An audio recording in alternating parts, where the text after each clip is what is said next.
I'm having a stomach ache. Did you try something new? Did you change your diet?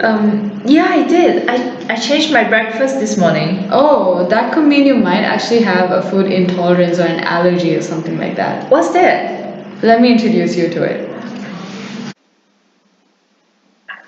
Food reactions can be of three forms. The most mild one being food preference. This is just when someone likes or dislikes the food. The more severe reactions, though, are intolerances and allergies. These can range from being mild to severe. So, before we move on, I think it would be a good idea to differentiate between intolerances and allergies as they are more relevant food reactions. First, food intolerances occur when the body is unable to digest a certain food. This just causes irritations and results in a stomach ache or, in some cases, even nausea. These symptoms can actually take hours to show. Food intolerances are even more common among patients, interestingly. 1 in 5 complain about the digestion of a particular food. This would classify as a food intolerance. Food allergies, however, are more severe reactions to the immune system. These reactions show immediately and are generally affect the body in 6 different ways. First, they could affect the skin in the form of swelling or rashes. Second, they could affect the stomach, causing nausea, vomiting, or even diarrhea. Third, they could trigger the eyes and make them red, watery, and itchy. Fourth, they could reduce blood pressure and affect the heart. Fifth, they could affect breathing by causing wheezing and suffocation. And finally, they can affect the neurological system or simply the brain. So this would cause dizziness and this would result in fainting as well. In the most serious cases, they can actually be life threatening. This is called anaphylaxis. This causes the person to lose his consciousness and eventually end up in death.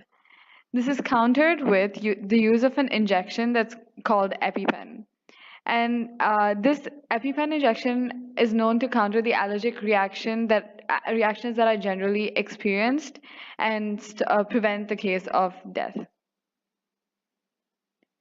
Now that we have a better understanding of intolerances and allergies, it would actually be useful to know the main allergens that cause these reactions.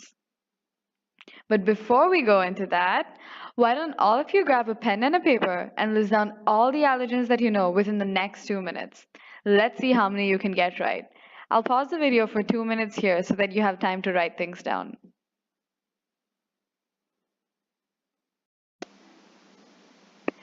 Time's up! Now, let me share with you the different allergens that we identified. First, we have balsam of Peru. Interestingly, balsam of Peru is an organic substance that's derived from plants and is used for flavoring, fragrance, and it also has medicinal purposes. So, as you can see, it's found in perfumes and deodorants, medicines, citrus fruit peel, soft drinks, baked goods, and even cosmetics. Balsam of Peru is known to mainly cause skin reactions. It could result in hand eczema. This is a case where the skin starts to swell and rashes begin to occur, like you can see in the picture. It can also cause a sore tongue and lip rash. Second, there's egg.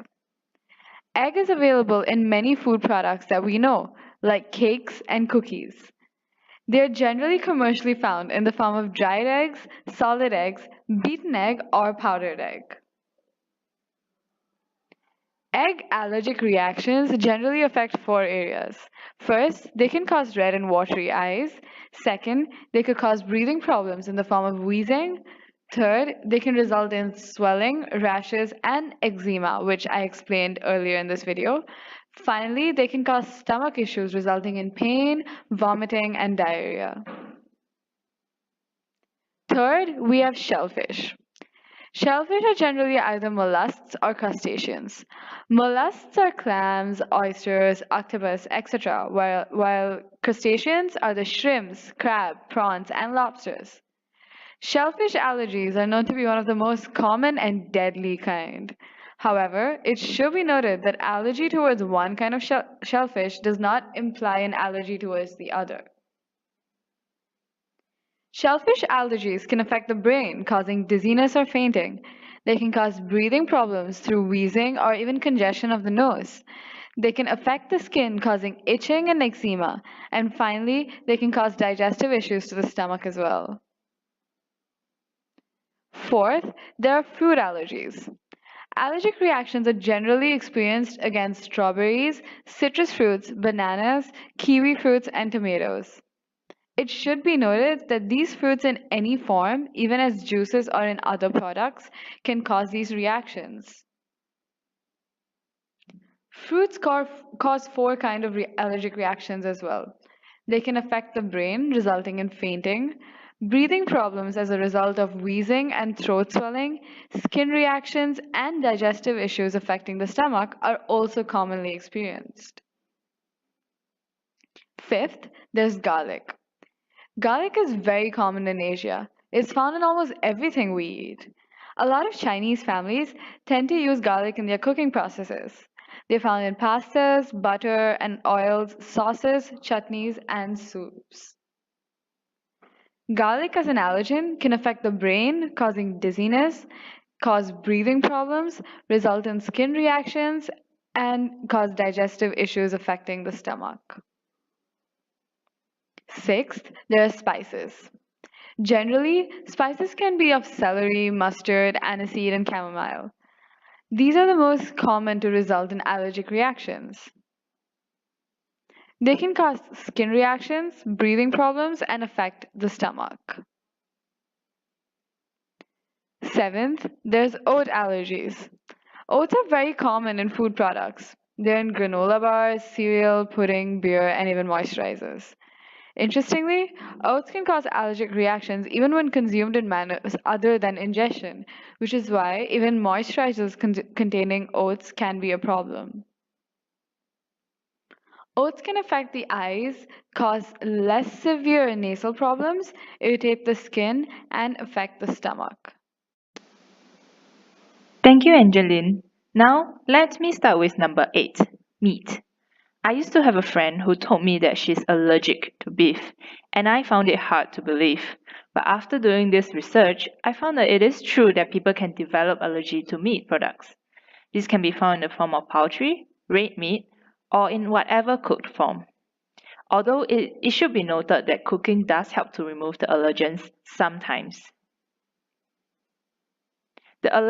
Most common allergic reaction is skin rashes, which is what my friend told me she would have when she had beef as a child.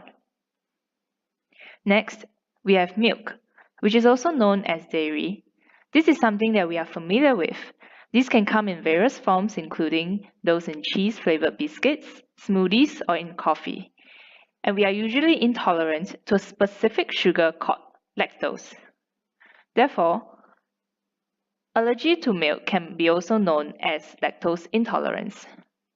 And this causes the most common reaction is diarrhea and fluctuance.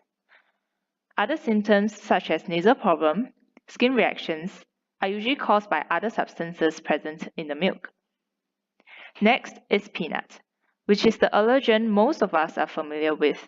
It is one of the most common and deadly allergens, with around 2% of the adult population affected by it.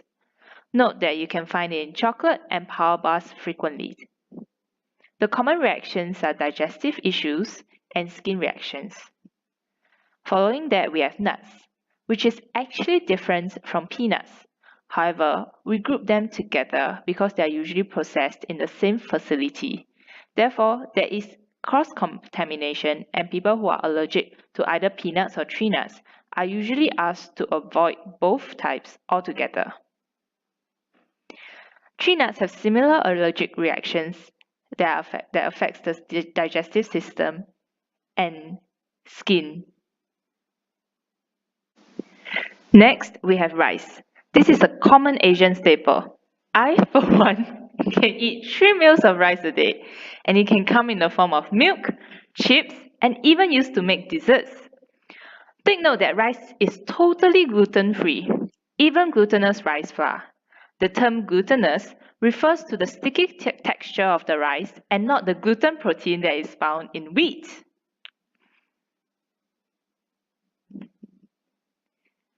The allergic reactions include digestive issues, nasal problems, and skin reactions. Next, sesame seeds is another common allergen that some of us might know. You can find it in crackers, bread, in the form of oil, salad dressing, and more. Some of us might know the particular salad dressing known as Japanese goma sauce, which is also a sesame-based dressing. The allergic reactions includes digestive issues, nasal problem, and skin reactions. Next, we have soy. Did you know that the green colored beans we have at Japanese restaurants, edamame, is the fresh form of soy? Yes, it is. The dried soy are the yellow ones that we are more familiar with and are used to make soy milk and bean curd. Do note that it is used to make soya sauce as well, which is a common seasoning used in a lot of Chinese cooking. The main problem it causes is digestive issues, and thus it is more of an intolerance. Next, we have sulfites, which is naturally present in wine and wine products. It is also used as a preservative in dried fruits and canned food items. They causes headache, eye irritation, and skin reactions, and people with asthma are usually more affected by it. Next, we have tartrazine, which is a kind of food coloring, in particular the color yellow. It is present in a lot of processed food, mostly used just to enhance the look of a product so that it is more appealing to consumers. A lot of times it is used in chips, cordial, and more. The main known allergic reaction is skin reactions. Next, we have alcohol.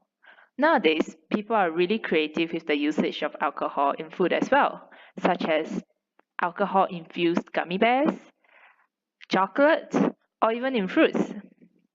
And I'm sure some of us are aware of the term Asian flush, which is what happens to Asians when they intake alcohol and when their skin turns red, very red. So that is one of the skin reactions that might happen. Some people do talk about having itchy skin after drinking alcohol, and some vomit even after just a small intake of alcohol, and also some skin reactions. Next, we have wheat, which is a source of gluten. You can find it in bread and food made from flour. Gluten also comes from barley and rye, and both barley and rye can also be made into flour to make the same range of products as wheat and more. The main discomfort are in the digestive tract, brain fog, and sometimes even skin reactions. The specific disorder is celiac disease, and it can be a cause for irritable bowel syndrome and wheat intolerance or even non-celiac diseases. Now that we know most of the common allergens and their allergic reactions, so what can we do when we ourselves experience these symptoms or when someone else tells us that they are experiencing it? Well, firstly, as you have noticed, there are many similar reactions, and thus it is hard to pinpoint what is the allergen that you or another person have trouble with. So what you can do is 1. Keep a diary of what you have been eating, a food diary. Pick out a specific group and try an avoidance plan where you completely avoid any food containing that allergen to see if you feel better. If you do not, or you want to be sure, then you can seek help from a healthcare professional as they will have the best knowledge on this, and they will be able to recommend you specific tests to test for specific allergens. Do note that if you want to seek out a healthcare professional, to resume to your regular diet before you go for the test, as avoiding the suspect food group may mask the effect. This is the end of the presentation. If you have any questions, do take the time now to note it down. But before you go, I have a few questions for you. Firstly, is a particular food allergy for life? Well, The answer is maybe. Food allergy changes with age. Remember that friend I told you who is allergic to beef? That is in fact when she was a child. At her current age of 23, she is no longer allergic to beef. However, there are those that sticks for life. Second, organic food does not cause allergic effect.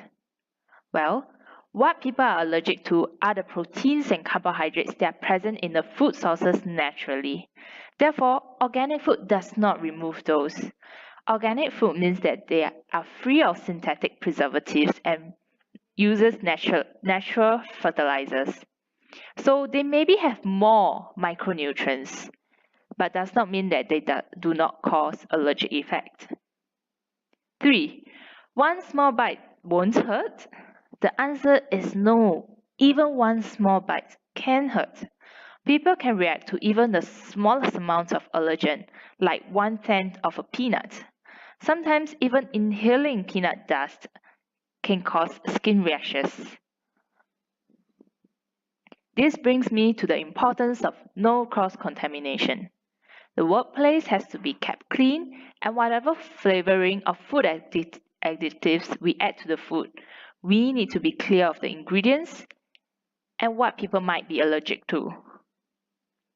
All these are extremely important for us as staff of alternative selection, as it is our belief that we serve customer high quality food and take note of their special needs. With this knowledge, we can now better give customers recommendation when they ask us for help or come to us with special requests. Oh, thank you so much, Angeline. I think I'm going to switch back to my usual breakfast. This morning spread probably wasn't suitable for me. That's a really good idea. And that's great you learned so much about allergens today. I hope you learned a lot about allergens today too.